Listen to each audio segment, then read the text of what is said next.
الرحیم یا ایھا الذین آمنوا اتقوا اللہ وکونوا مع الصادقین صدق اللہ العظیم مولاي صلی وسلم دائما ابدا علی حبیبک خیر الخلق کلہم۔ سامعین محترم، دوستو، بھائیو، بزرگو، آج ذکر خیر ہے خلیفۃ الرسول، خلیفہ اول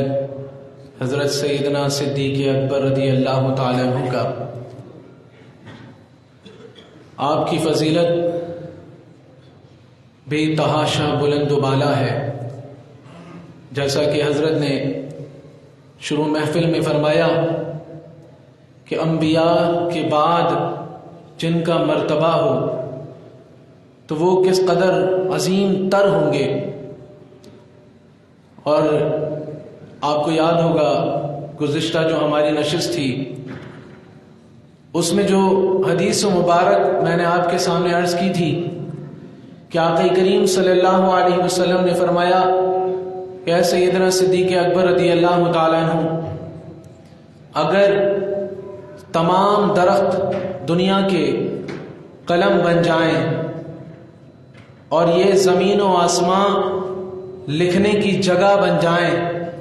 اور تمام سمندر سیاہی بن جائے اور آپ کی فضیلت لکھنی شروع ہو جائے تو قیامت آ جائے لیکن آپ کی فضیلت مکمل نہ ہو۔ یہ شان ہے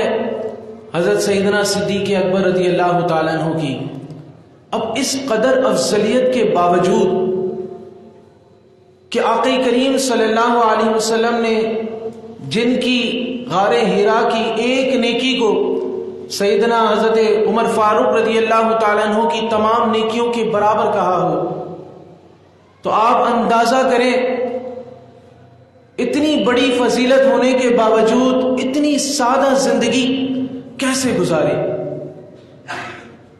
یہ غزوہ تبوک میں کہ جب مصطفیٰ جان رحمت صلی اللہ علیہ وسلم نے فرمایا کہ جنگ کے لیے ساز و سامان چاہیے، لہذا سب اپنے مالوں کو پیش کریں، تو حضرت عمر فاروق رضی اللہ تعالیٰ عنہ نے سوچا کہ آج کیونکہ مال زیادہ تھا، آج میں حضرت سیدنا صدیق اکبر رضی اللہ تعالیٰ عنہ سے سبقت لے جا سکتا ہوں، لہذا آپ اپنا آدھا مال لے آئے۔ لیکن جب مصطفیٰ جان رحمت صلی اللہ علیہ وسلم نے پوچھا تو فرمایا یا رسول اللہ صلی اللہ علیہ وسلم، آدھا مال لے آیا ہوں اور آدھا مال جو ہے وہ گھر والوں کے لیے چھوڑا ہے۔ سیدنا صدیق اکبر رضی اللہ تعالیٰ عنہ سے پوچھا کہ گھر کیا چھوڑ آئے ہو؟ فرمایا سب کچھ لے آیا ہوں اور گھر میں اللہ اور اس کا رسول چھوڑ آیا ہوں۔ یا رسول اللہ صلی اللہ علیہ وسلم، تو اس قدر افضلیت کے باوجود، کمال کے باوجود سادہ زندگی کیسے گزار لی۔ آج سوال یہ ہوتا ہے مشکلات کا، کیا مشکلات اس دور میں نہیں تھی؟ اس دور میں تو مشکلات کی انتہا تھی، کیونکہ آقا کریم صلی اللہ علیہ وسلم نئی شریعت لے کر آئے تھے، اب اس پر عمل کرنا تھا پچھلی شریعتوں کو چھوڑ کر۔ تو صحابہ کرام نے اس پر عمل کر دکھایا۔ جس طرح کے اس وقت گھر تھے آج اس طرح کے گھر نہیں ہیں، درختوں کی گھر بنائے جاتے تھے، آج تو دیواریں ہیں مضبوط، لیکن اتنی زیادہ زندگی ان حضرات نے کیسے گزار لی۔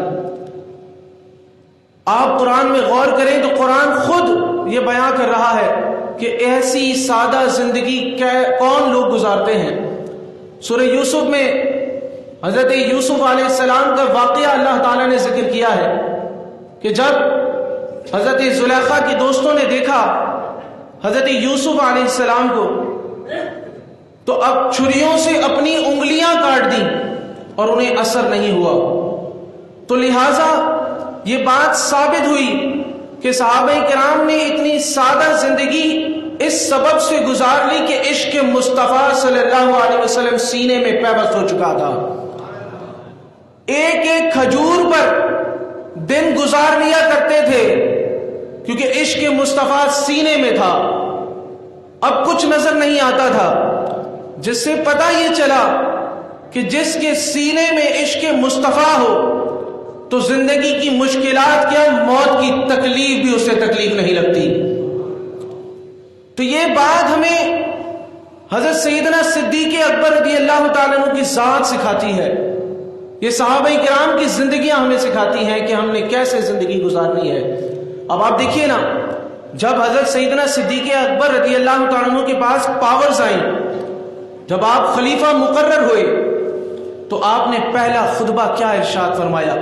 انتہائی مختصر لیکن انتہائی جامع۔ آپ نے فرمایا، اے لوگو،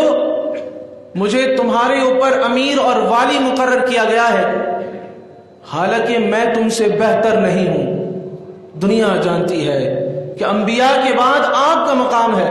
لیکن آپ نے کس قدر سادگی کے ساتھ جملے اختیار فرمائے کہ مجھے تم پر امیر اور والی مقرر کیا گیا ہے، لیکن میں تم سے بہتر نہیں ہوں، لہٰذا اگر میں نیک کام کروں تو تم میری مدد کرنا، اور اگر مجھ سے کوئی غلطی ہو جائے تو تم میری اصلاح کر دینا۔ یہ حضرت سیدنا صدیق اکبر رضی اللہ تعالیٰ عنہ کا پہلا خطبہ ہے۔ فرمایا، میرے نزدیک کمزور طاقتور ہے کہ جب تک میں اس کا حق اسے نہ دلوا دوں، اور میرے نزدیک ہر طاقتور کمزور ہے کہ جب تک میں اس سے کسی کمزور کا حق نہ لے لوں۔ آگے فرمایا، انتہائی جامع بات، فرمایا جو قوم جہاد چھوڑ دیتی ہے اللہ تبارک و تعالی اسے ذلت میں مسلط کر دیتا ہے۔ یعنی آپ نے یہ بات واضح کر دی، جو قومیں ڈر جاتی ہیں، پیچھے ہٹ جاتی ہیں، آج جو دنیا میں اہل اسلام کا مذاق بن رہا ہے، اس کی وجہ یہ ہے کہ ہم نے جہاد چھوڑ دیا۔ یہ سیدنا صدیق اکبر رضی اللہ تعالیٰ عنہ کے پہلے خطبے کے الفاظ ہیں۔ آپ نے فرمایا، اے لوگو، اللہ اور اس کے رسول کی اطاعت کرو، اور جب تک میں اللہ اور اس کے رسول کی اطاعت کر رہا ہوں میری اطاعت کرنا، اور جب میں اللہ اور اس کے رسول کی اطاعت چھوڑ دوں تو تم مجھے چھوڑ دینا۔ یہ مختصر سا خطبہ لیکن انتہائی جامع، کہ عام سے لے کر ایک بڑی شخصیت والی شخص کے لیے بھی اس کے اندر کئی نقطے ہیں کہ آپ نے کس قدر بہترین انداز میں ہمیں سکھایا ہے، سمجھایا ہے۔ لہٰذا یہ ایک نقطہ نہیں بلکہ پوری سیرت مبارکہ آپ کی جو ہے ہمیں سکھا رہی ہے کہ زندگی میں ہم نے کیسے چلنا ہے اور کس طریقے سے ہم نے زندگی کو سنوارنا ہے۔ تو یہی وہ محفلیں ہیں دوستو، جیسے کہ حضرت نے فرمایا کہ بڑے حضرت فرماتے تھے کہ ہم تو صدیقین ہیں، تو لہٰذا ہمیں جو فیض ملے گا وہ یہیں سے ملے گا۔ یہی بزرگان دین ہیں جو ہمیں حضرت سیدنا صدیق اکبر رضی اللہ تعالیٰ عنہ تک پہنچا سکتے ہیں، آپ جیسا بنا سکتے ہیں۔ تو لہٰذا اللہ تبارک و تعالی ہمیں یہ محفل آباد کرنے کی توفیق عطا فرمائے اور اپنے بزرگان دین سے بے تحاشا محبت اور الفت رکھنے کی توفیق نصیب فرمائے۔